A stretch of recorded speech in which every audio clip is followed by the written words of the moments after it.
اعوذ باللہ من الشیطان الرجیم بسم اللہ الرحمن الرحیم۔ ڈاکٹر صابر حسین خان۔ سائکیٹرک ڈس آرڈرز کی جو سیریز شروع کی تھی تو اس میں آج ایک اور ڈس آرڈر ہم ڈسکس کرنے جا رہے ہیں۔ بہت کامن ہے اور میرے خیال میں ہم سب ہی زندگی کے کسی نہ کسی حصے میں اس ڈس آرڈر کے کچھ حصوں کا شکار ہوتے ہیں اور پھر لکیلی ہم اس سے آگے نکل جاتے ہیں، لیکن بہت سے لوگ ایسے ہوتے ہیں جو پھر اس ڈس آرڈر میں مبتلا ہونے کے بعد آگے نہیں نکل پاتے یا ان کے سمٹم سے اپنے آپ پیچھا نہیں چھٹکارا پاتے اور چھٹکارا نہیں حاصل کر پاتے اور وہ الجھے رہتے ہیں تمام عمر۔ ایسے جتنے بھی لوگ ہوں گے وہ جب بھی کبھی آپ کو ملیں گے تو ان کے پاس بہت موٹی موٹی فائلز ہوں گی جس میں شہر کی بہت ساری لیبارٹریز کی بہت سارے ٹیسٹ رپورٹس ہوں گی، بہت سارے ڈاکٹرز کی پرسکرپشنز ہوں گی، اور اتنی ہیوج فائلز ہوتی ہیں کہ اگر ان کو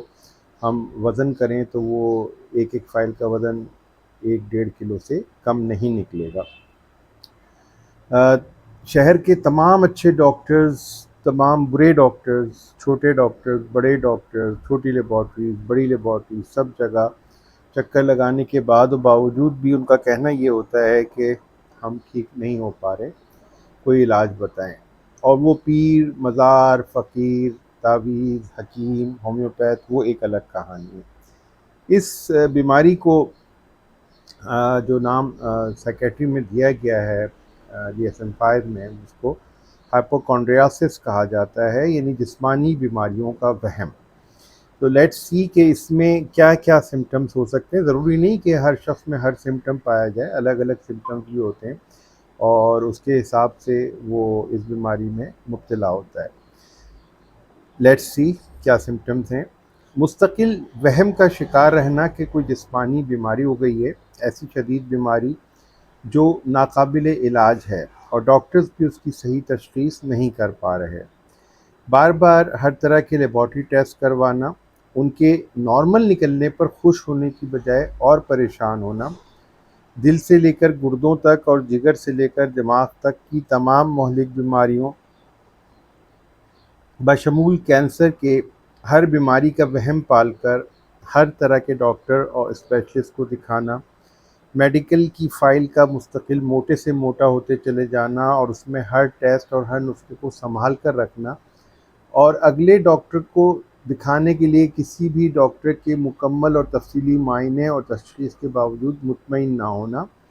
ایسی ایسی علامات بیان کرنا جن کی میڈیکل سائنس میں بظاہر کوئی بنیاد نہ ہو، طرح طرح کے وہم یا وسوسے جیسے کہ ٹی بی ہو گئی ہے، کینسر ہو گیا ہے، معدہ خراب ہو گیا ہے، خون بننا بند ہو گیا ہے، دماغ کمزور ہو گیا ہے، دل کی بیماری ہو گئی ہے، گردے فیل ہو گئے ہیں، گلے کے غدود بڑھ گئے ہیں، آنتوں نے کام کرنا چھوڑ دیا ہے، اعصابی نظام درہم برہم ہو گیا ہے، ہڈیاں بھری اور کھوکھلی ہو گئی ہیں، مثانہ خراب ہو گیا ہے، مردانہ طاقت ختم ہو چکی ہے، شوگر اور بلڈ پریشر جیسے مرض لاحق ہو گئے ہیں، دماغ میں ٹیومر پیدا ہو چکا ہے، سب کچھ اب ختم ہونے کو ہے، زندگی برائے نام رہ گئی ہے، کسی بھی وقت کچھ بھی ہو سکتا ہے۔ طرح طرح کے لیبارٹری ٹیسٹ کروانے اور ان گنت ڈاکٹرز اور ہاسپٹلز کے چکر لگانے اور سب کچھ نارمل نکلنے کے باوجود یہی وہم برقرار رہتا ہے کہ ٹیسٹ غلط ہوئے ہیں، ڈاکٹر صحیح تشخیص نہیں کر پا رہے۔ یقیناً کچھ نہ کچھ خطرناک بیماری ہے جو ابھی خاموشی سے جسم کے اندر پل رہی ہے، اچانک سامنے نکل کر آئے گی، پھر کوئی کچھ نہیں کر سکے گا۔ ایک ہی ٹیسٹ بار بار مختلف لیبارٹریز سے کروایا جاتا ہے اور ہر شعبے کے ڈاکٹر یا حکیم سے رابطہ کیا جاتا ہے۔ دم درود تعویذ الگ چل رہا ہوتا ہے، لاکھ یقین دلانے کے باوجود یقین نہیں آتا۔ ایسے میں اتفاق سے اگر کسی ٹیسٹ میں کچھ ہلکی پھلکی چیز منفی نکل بھی آئے تو اسے بڑے فخر سے سب میں دکھاتے پھرتے ہیں کہ دیکھا میں نے کہا تھا نا کہ مجھے کچھ ہے، اور کسی کو یقین ہی نہیں آتا تھا۔ ایسے مریض معمولی سے نزلے زکام کھانسی کو مہلک ٹائفائڈ نمونیا ثابت کرنے کی کوشش میں لگے رہتے ہیں، حتیٰ کہ ہر طرح کی مشاورت اور کسی بھی قسم کی دوا ان کو موافق نہیں آتی۔ جسم اور صحت کے متعلق حد سے زیادہ تشویش، معمولی جسمانی تکالیف کو بڑھا چڑھا کر بیان کرنا، مثلاً معمولی بدہضمی اور گیس کو السر سمجھنا، اور السر ہو جائے تو اسے کینسر سمجھ لینا، اپنی ہر طرح کی سماجی اور کاروباری مصروفیات کو ترک کر کے ڈاکٹروں، حکیموں، مولویوں، اسپتالوں کے چکر کاٹنا، بدل بدل کر علاج کروانا مگر افاقہ نہ ہونا، نت نئی بیماریوں اور علامتوں کی کھوج میں رہنا، اور اس مقصد کے لیے اخباروں، رسالوں، ٹی وی، انٹرنیٹ، ہر طرح سے اس پہ سرچنگ میں رہنا، سننا، پڑھنا، دیکھنا، اور پھر اپنے اندر ان بیماریوں کو تلاش کرنا۔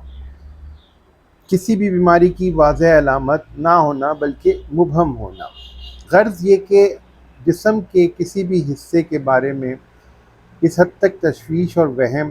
کہ یہاں پہ مجھے کوئی بیماری ہے، کوئی مسئلہ ہے، جس کو نہ ڈاکٹر تشخیص کر پا رہے ہیں اور نہ اس کا کوئی علاج دریافت ہو پا رہا ہے، یعنی مستقل 24 گھنٹے اپنے آپ کو مریض سمجھنا اور کسی نہ کسی مرض میں مبتلا رہنا، اس کو ہائپوکونڈریاسس کہتے ہیں۔ اور اس طرح کے مریض ہمیں لاکھوں کی تعداد میں جو ہمارے جنرل فزیشنز ہیں، جو فیملی فزیشنز ہیں، ان کے کلینکس میں ہمیں بے تحاشا نظر آ رہے ہوتے ہیں۔ اس کی بنیادی ریزن صرف اور صرف اسٹریس ہوتا ہے، کام کا دباؤ ہوتا ہے، گھریلو دباؤ ہوتا ہے، معاشرتی انتشار ہوتا ہے،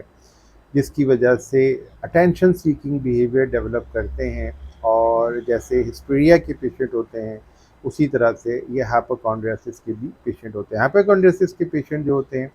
وہ اپنا شعور بہرحال برقرار رکھتے ہیں، جبکہ ہسٹیریا جو ایک اور نفسیاتی بیماری ہے،